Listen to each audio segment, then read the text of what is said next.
Assalamualaikum warahmatullahi wabarakatuh. Ketemu lagi dengan Bapak untuk materi pada hari ini. Kita akan bahas tentang rancangan penelitian. Materi di bab yang keempat kelas 10 di semester 2, beberapa bagian yang berkaitan dengan rancangan penelitian. Untuk materi yang akan saya sampaikan di awal ini yaitu secara keseluruhan tentang rancangan penelitian. Adapun sesi selanjutnya nanti akan kita bahas secara rinci tentang pembahasan dalam rancangan penelitian ini.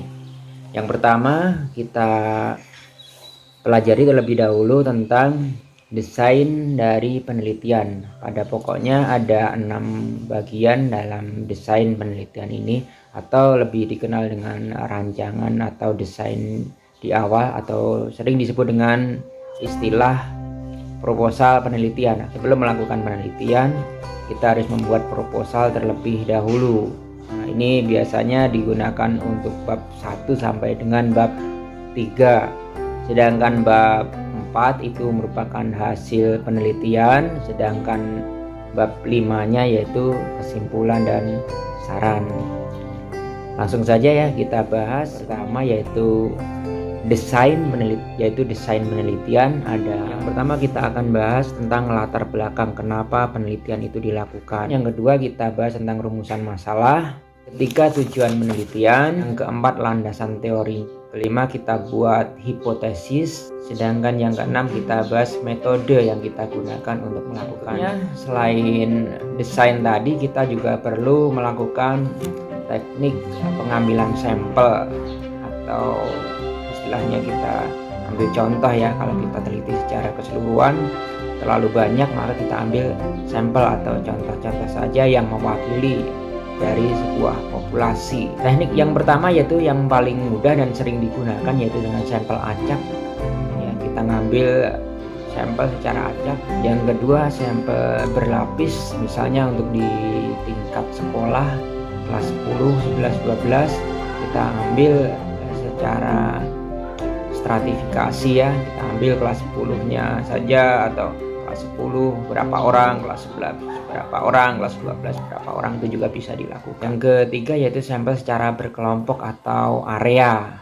Untuk wilayah, misalnya kita mau ngambil data penelitian di sebuah kecamatan, maka kita ambil beberapa kelurahan saja sebagai contoh secara untuk metode yang ketiga yaitu metode pengumpulan data. Ini ada beberapa teknik yang bisa kita gunakan. Bisa melakukan pengamatan, kita bisa melakukan lihat apa yang ada di dalam sebuah objek penelitian, baru kita catat. Itu juga metode yang sering digunakan juga. Yang kedua yaitu metode wawancara. Ini ada beberapa macam wawancara, tapi pada dasarnya melakukan interview, wawancara atau tanya jawab antara peneliti dengan yang diteliti, atau sering disebut dengan responden.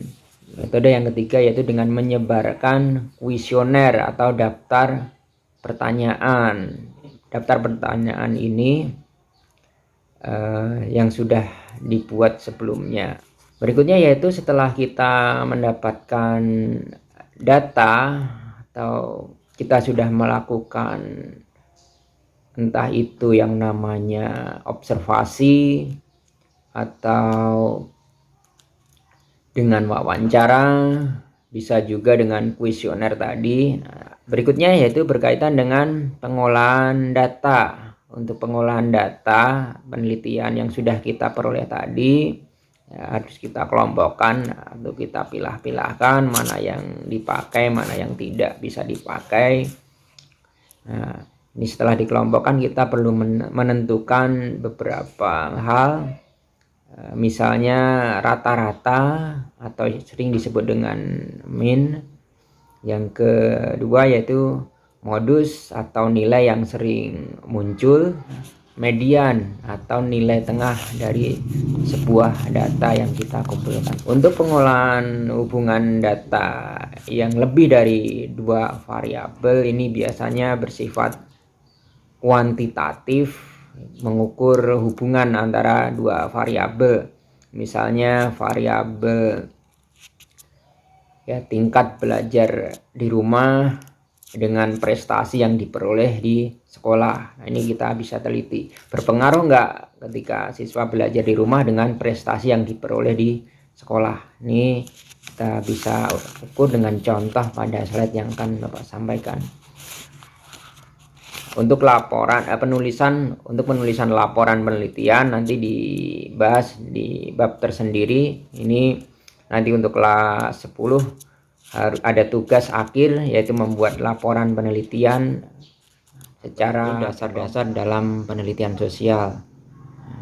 Apa saja yang akan kita pelajari dalam mengawali materi tentang penelitian sosial ini. Di bagian yang pertama kita akan bahas tentang penelitian sosial dan pendekatan yang digunakan dalam penelitian sosial. Tentu ketika kita akan melakukan penelitian dan seterusnya sampai pembuatan laporan, kita harus memahami terlebih dahulu pengertian dari penelitian sosial itu sendiri. Ini masih bab awal. Menurut Whitney, penelitian adalah sebuah tindakan atau sebuah kegiatan yang dilakukan secara sungguh-sungguh untuk mencari atau memperoleh data dengan menemukan kebenaran secara ilmiah melalui penyelidikan yang sungguh-sungguh dan dalam jangka waktu yang lama.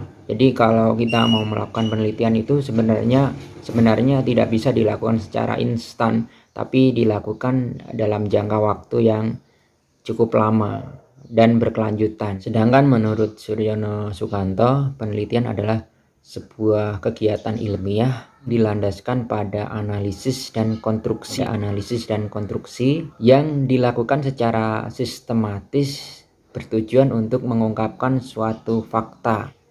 Jenis penelitian ada beberapa berdasarkan analisisnya, ada penelitian secara kualitatif dan secara kuantitatif. Berdasarkan pembahasannya ada penelitian deskriptif dan ada penelitian inferensial. Berdasarkan tujuannya yaitu ada penelitian eksplanatif dan penelitian deskriptif. Berdasarkan kegunaannya ada penelitian eksploratif, ada penelitian verifikatif dan ada penelitian developmental ya, atau penelitian pengembangan. Selanjutnya kita akan bahas prosedur dan pemilihan metode penelitian. Kita bahas prosedurnya terlebih dahulu. Nah, ketika kita akan melakukan penelitian, kita ikuti terlebih dahulu langkah-langkah yang harus dilakukan dalam prosedur ini. Ada kurang lebih 12 langkah yang harus dilakukan dalam prosedur penelitian. Langkah yang pertama yaitu kita tentukan judul dan topik penelitian. Judulnya apa, yang mau dibahas itu apa. Yang kedua, kita lakukan studi pendahuluan lebih dahulu. Nah, yang di dalamnya ada latar belakang dan seterusnya, nanti akan dijelaskan di materi sini. Yang ketiga yaitu kita merumuskan masalahnya itu apa yang akan diteliti itu. Yang keempat, menetapkan hipotesis atau jawaban sementara dari sebuah permasalahan yang akan kita teliti. Yang kelima, kita lakukan pendekatan atau metode yang digunakan dalam penelitian. Yang keenam, kita tentukan variabel dalam penelitian itu apa saja variabelnya. Tujuh yaitu menentukan sumber data, dari mana kita memperoleh data dari penelitian yang ingin kita lakukan. Yang kedelapan, yang kita lakukan adalah menyusun instrumen atau alat yang digunakan untuk melakukan penelitian. Yang kesembilan, kita lakukan pengumpulan data atau pencarian data. Yaitu kita lakukan menganalisis atau pengolahan data. Setelah data dianalisis, diolah, nanti akan kita buat kesimpulan. Biasanya kesimpulan ini diikuti dengan saran yang kita berikan. Langkah terakhir yaitu kita membuat laporan penelitian. Untuk metode penelitian ada dua yang bisa kita gunakan, yaitu penelitian secara kualitatif dan secara kuantitatif. Ada beberapa bagian dalam sebuah rancangan penelitian atau desain penelitian. Yang pertama adalah bagian pendahuluan, isinya halaman judul, kata pengantar, daftar isi, daftar tabel, dan daftar gambar atau ilustrasi, diagram, dan lain sebagainya.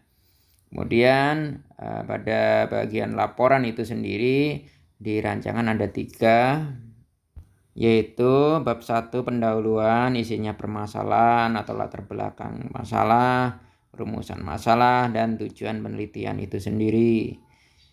Bab 2-nya kita telaah atau studi kepustakaan. Ini penelitian atau penemuan yang sudah pernah ada atau pernah dilakukan. Yang kedua, teori-teori berkaitan pengertian tentang hal yang diteliti.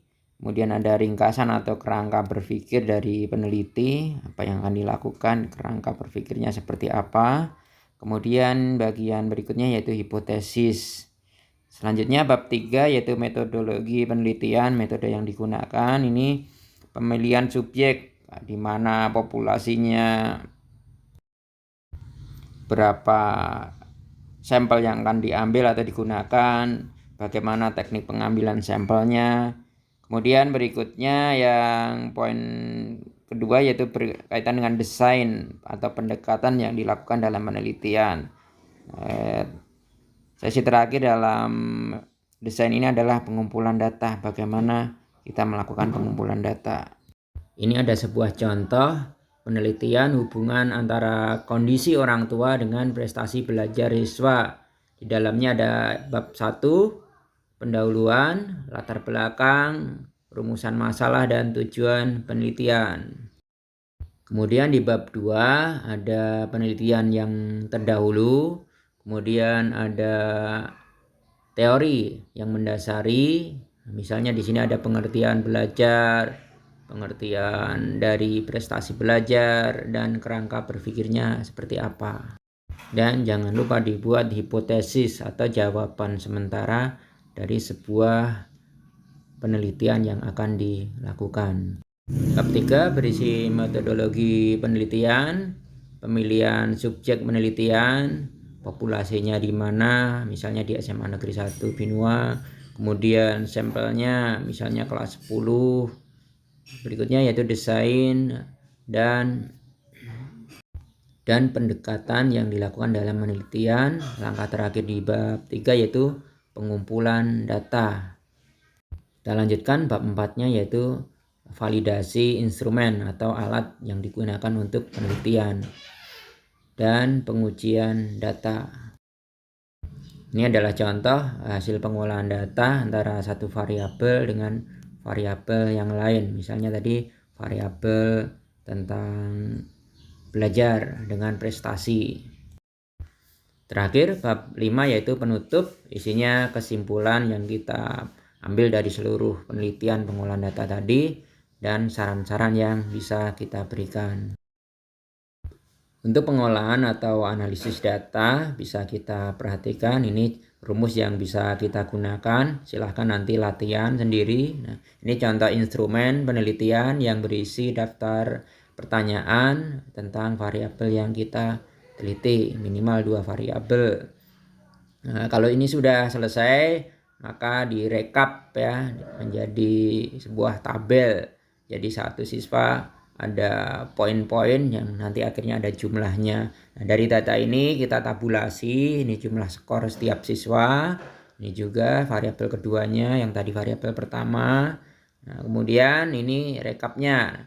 Kemudian ada variabel X, Y, kemudian dijadikan 1, X dikali Y, X kuadrat, dan Y kuadrat dijumlahkan sehingga akan menjadi tabel seperti ini. Nah, diolah. Nah, ini silahkan untuk tugas kalian.